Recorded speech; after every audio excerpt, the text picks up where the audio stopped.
अडानी समूह ने बाजार के उथल-पुथल को देखते हुए अपने एफपीओ को वापस लेने का ऐलान कर दिया। अडानी समूह ने कहा है कि ऐसा करना नैतिक रूप से गलत है, इसीलिए उसने एफपीओ को फिर से कर लेते हैं।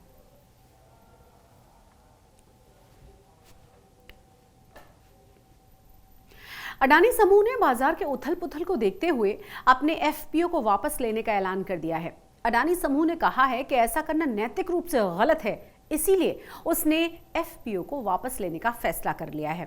निवेशकों के पैसे भी वापस लौटा दिए जाएंगे।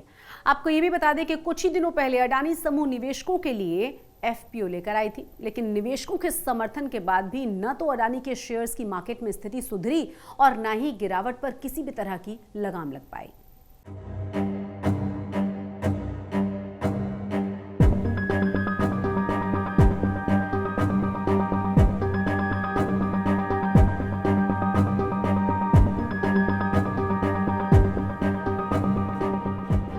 मुश्किलों में घिरे अडानी समूह ने अपने एफपीओ को लेकर बड़ा फैसला किया है। अडानी एंटरप्राइजेज ने एफपीओ को रद्द करने का ऐलान किया है। अडानी एंटरप्राइजेज ने इस एफपीओ के जरिए 20,000 करोड़ रुपए जुटाने का लक्ष्य रखा था, लेकिन शेयर मार्केट में अडानी के शेयरों में पिछले सप्ताह से जारी गिरावट के बाद कंपनी ने अपना एफपीओ वापस लेने का फैसला किया है और निवेशकों को पूरा पैसा लौटाने का भरोसा दिलाया है। अडानी समूह के चेयरमैन गौतम अडानी ने खुद वीडियो संदेश जारी करके फॉलो ऑन पब्लिक ऑफर यानी एफपीओ वापस लेने की घोषणा की है।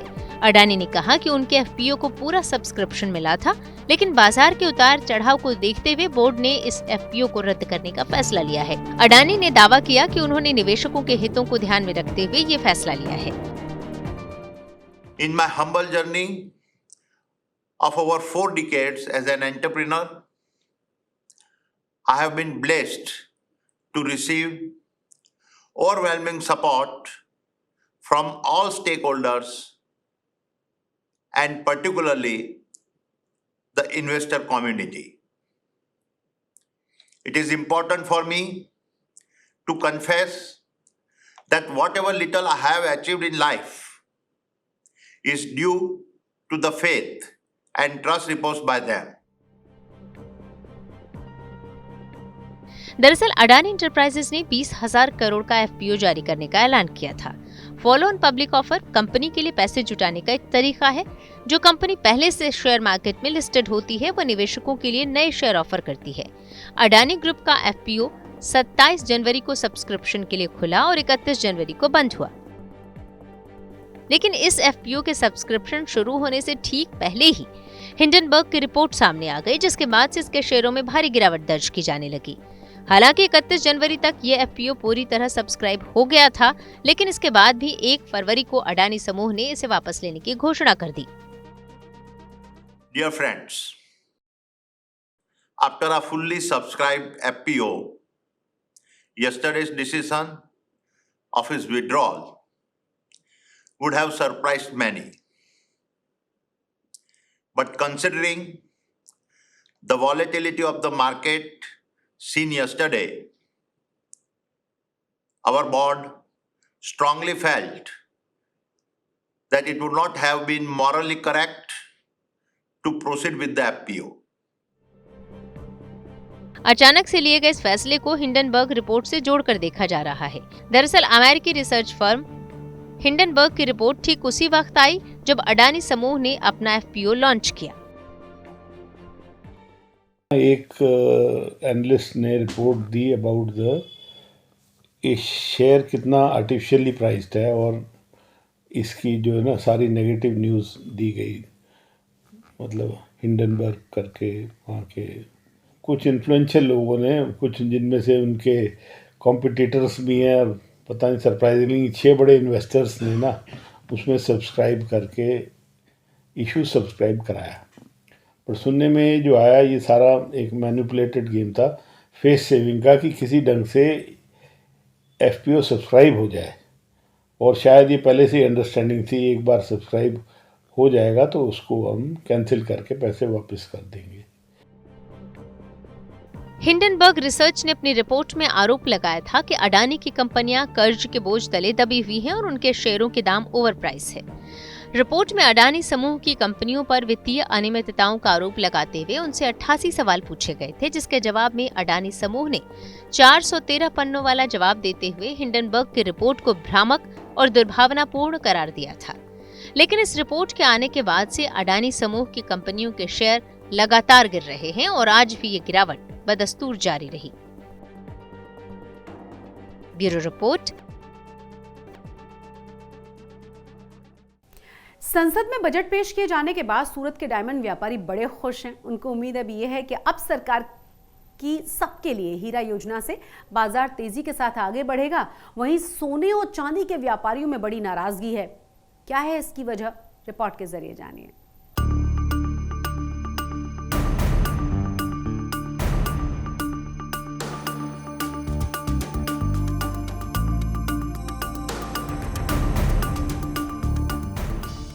Lab-grown diamonds is a technology and innovation-driven emerging sector with high employment potential. केंद्र सरकार के बजट ने हीरा उद्योग को नई चमक दी है। कहते हैं हीरा है सदा के लिए। लेकिन केंद्रीय बजट ने हीरा उद्योग को नई परिभाषा दे दी, हीरा सबके लिए। जी हां, हीरा पहनने का सपना अब हर आम आदमी भी देख सकता है।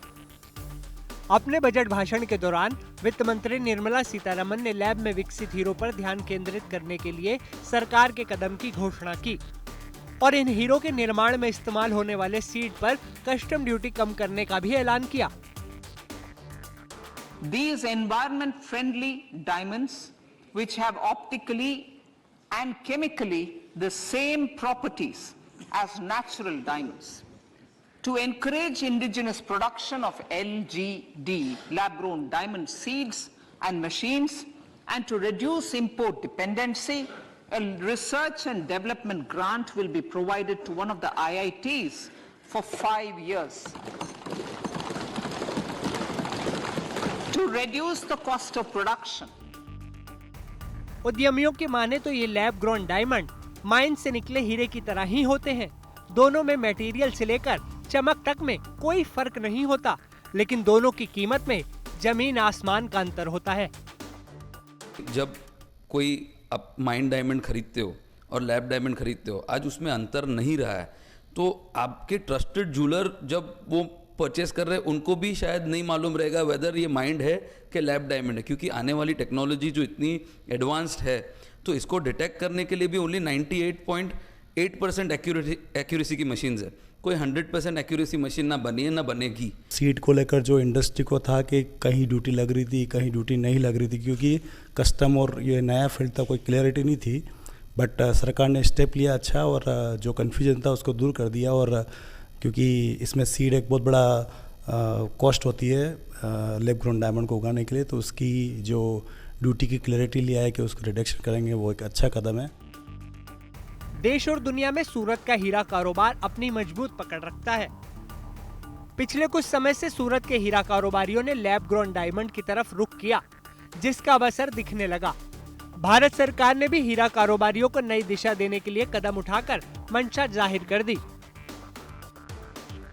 देखिए, इसका फ्यूचर तो आज निर्मला जी ने ही बोल दिया कि सेम प्रॉपर्टीज़ है, तो वो बात हमको किसी को बोलने की ज़रूरत है ही नहीं, because it's a same property.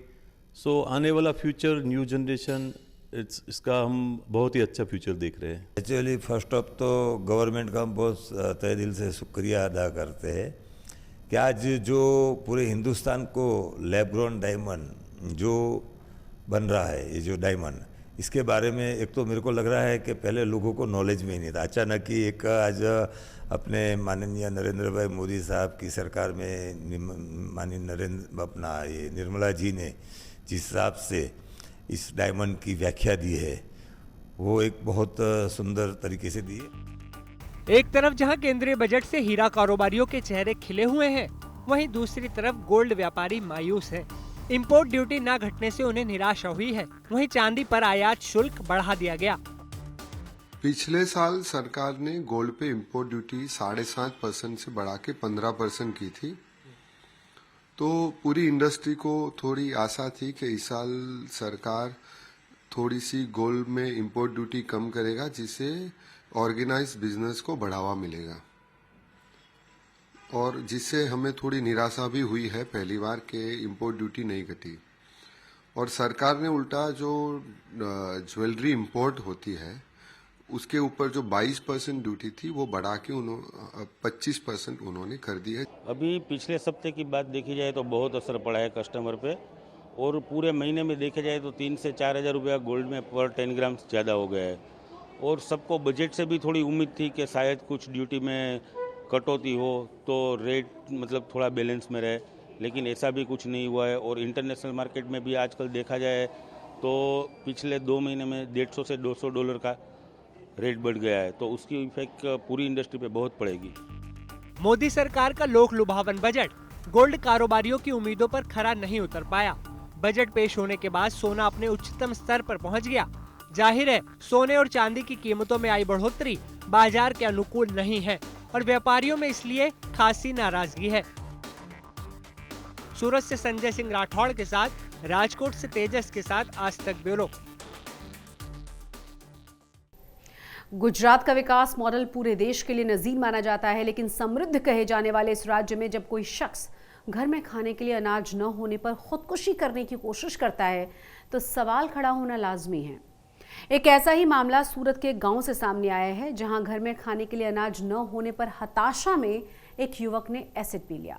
देखिए भूख से मिली हार की ये झकझोर देने वाली कहानी। देश की संसद में जब वित्त मंत्री निर्मला सीतारमण गरीबों के लिए चल रही हजारों करोड़ की खाद्य सुरक्षा योजनाओं का बखान कर रही थी, सत्ता पक्ष के सांसद जोर जोर से मेज थपथपा रहे थे। उस वक्त देश के सबसे समृद्ध राज्य गुजरात में एक शख्स अस्पताल में जिंदगी की जंग लड़ रहा था। उसने एसिड पीकर जीवन लीला समाप्त करने की कोशिश की थी, क्योंकि उसके पास छोटे भाई और बहन के 3 छोटे बच्चों को खिलाने के लिए अनाज का एक दाना नहीं था। सूरत के न्यू सिविल हॉस्पिटल में वार्ड नंबर 5B की बेड पर लेटे राहुल रमेश भाई राठौड़ की दर्द भरी कहानी देश में चलाई जा रही खाद्य योजनाओं और विकास के गुजरात मॉडल पर सवालिया निशान खड़ी करती है। 23 साल का राहुल रमेश भाई राठौड़ सूरत की मांडवी तहसील के बोधान गांव के खरी कॉलोनी मोहल्ले में अपने एक छोटे भाई के साथ रहता है। 30 जनवरी 2030 की दोपहर राहुल के छोटे भाई और घर में मौजूद बहन के 3 बच्चों ने राहुल से खाना मांगा था, लेकिन उसके घर में न खाने के लिए अनाज था और न अनाज खरीदने के लिए पैसे। राहुल अपने छोटे भाई और अपने भांजों को खाना नहीं खिला सकता था। ये बात उसे परेशान कर रही थी। इतनी हताशा में उसने एसिड पीकर खुदकुशी करने की कोशिश की। समय पर इलाज मिल जाने के कारण राहुल अब खतरे से बाहर है। आज तक से उसने अपनी मुफलिसी और बेबसी को साझा किया। घर में कुछ खाने के लिए था नहीं, भाई रो रहा है खाने के लिए, तो मैं कहाँ से ला के दूँ उसको, मेरे पास ही नहीं है खाने के लिए, तो मैं उसको क्या खिलाऊँ, इसीलिए पी लिया। क्यों घर में खाने के लिए नहीं है? मैं और मेरा भाई है दोनों, और ये मेरी दीदी अभी घर पे रहती है, तो उसके 3 लड़के, तो वो सब रो रहे हैं खाने के लिए, तो मैं क्या खिलाऊँ उन लोगों को, मेरे पास कुछ है नहीं, वो मेरे सामने रो रहे हैं, तो मैं क्या खिलाऊँ। राशन पानी नहीं मिलता सरकार? हमारे पास कार ही नहीं है। राशन कार्ड नहीं है? नहीं है। राहुल की बहन गीता अब अस्पताल में उसकी देखभाल कर रही है। गीता ने भी वही बताया जो राहुल ने बताया। ये छोकरे लोग खाना मांग रहे थे ना, तो वो बोला खाने के लिए नहीं है अपने घर में, तो चुप हो जा, तो वो बहुत रोने लगे कि हमको मामा भूख लगी है। बच्चे रो रहे थे और उनको टेंशन आ गया? हाँ, इनको टेंशन आ गए। राहुल का इलाज अस्पताल के डॉक्टरों की निगरानी में चल रहा है। डॉक्टरों का कहना है कि फिलहाल उसकी हालत में सुधार है और चिंता की कोई बात नहीं है। 30 तारीख को 2:30 बजे दिन में 108 एम्बुलेंस में मांडवी से इस पेशेंट को यहाँ पे भेजा गया था और इसने वहाँ पे 12:30 बजे दिन में कुछ पॉइजन पी ली थे और हमारे जो CM ऑन ड्यूटी थे उन्होंने एग्जामिन किया, चेक किया और अभी ये 5EB में पेशेंट मेडिसिन डिपार्टमेंट में एडमिट है और अभी उसका जो कंडीशन है वाइटली स्टेबल है और इम्प्रूव कर रहा है पेशेंट। राहुल राठौड़ की झकझोर देने वाली कहानी सुनकर कई लोग मदद के लिए आगे आए। अस्पताल में डॉक्टरों का भी सहयोग मिला, लेकिन चंद दिनों के बाद राहुल उन्हीं सवालों और उन्हीं हालातों से जूझ रहा होगा जिसने उसे मौत की कगार तक पहुंचा दिया। सवाल है कि क्या संसद में बड़े बड़े ऐलान करने वाली सरकार कभी गरीबों की रसोई में झांकने की जुर्रत करेगी? क्या डायमंड सिटी सूरत के हर गरीब को पेट भर खाना नसीब होगा? सूरत से संजय सिंह के साथ आज तक ब्यूरो। गुजरात में जूनियर क्लर्क की परीक्षा का पेपर लीक होने के बाद बैकफुट पर आई सरकार अब स्थायी हल खोजेगी। पेपर लीक के सिरदर्द को खत्म करने के लिए सरकार कई मोर्चों पर एक साथ काम कर रही है। सरकार परीक्षा के सिस्टम में बदलाव पर भी विचार कर रही है, तो वहीं सरकार ने अब पेपर लीक को रोकने के लिए कानून बनाने का भी फैसला कर लिया है। गुजरात सरकार के प्रवक्ता और स्वास्थ्य मंत्री ऋषिकेश पटेल के अनुसार सरकार पेपर लीक को रोकने के लिए कानून बनाएगी। बजट सत्र में यह कानून बनाने के लिए विधेयक लाया जाएगा। अक्षय कुमार की फिल्म स्पेशल 26 आपने देखी होगी, शायद आपको याद हो, जिसमें अक्षय फर्जी इनकम टैक्स अधिकारी बनते हैं और लोगों को ठगते हैं। लेकिन अब रियल में भी ऐसा होने लगा है। छोटा उदयपुर जिले में इसी फिल्म की तर्ज पर एक परिवार को ठगा गया है। देखिए हमारी यह खास रिपोर्ट।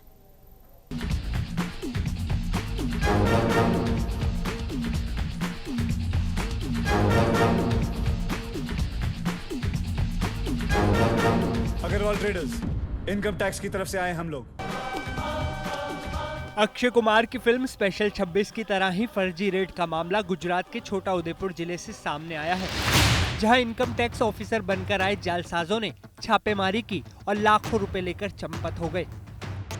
पूरा मामला पवी जैतपुर तहसील के खटास गांव का है, जहां आयुर्वेदिक दवा देने वाले फतेह सिंह लाल सिंह राठवा के घर को निशाना बनाया गया।